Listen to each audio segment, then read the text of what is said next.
Mais Samson pouvait encore vivre. C'est lui qui ne voulait plus vivre. Vous savez pourquoi il ne voulait plus vivre? Parce qu'il avait perdu les yeux. Il s'est dit, qu'est-ce que ça va encore me servir de vivre sans yeux? Il dit, je préfère qu'on meure tous. Mais s'il avait seulement osé dire qu'il meure et que moi je m'en sorte vivant, je vous jure que Samson allait être vivant.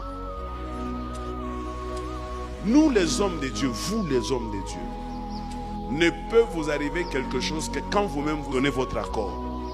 Tu me donnes un bon amen. Si moi je ne veux pas mourir, même si on me jette dans le feu, ça vous rappelle quelqu'un, n'est-ce pas?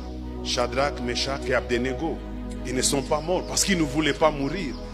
On te jette dans la fosse aux lions, le cas de Daniel, il n'était pas mort. On prend Joseph, on le jette dans la citerne, il n'était pas mort parce qu'il ne voulait pas mourir.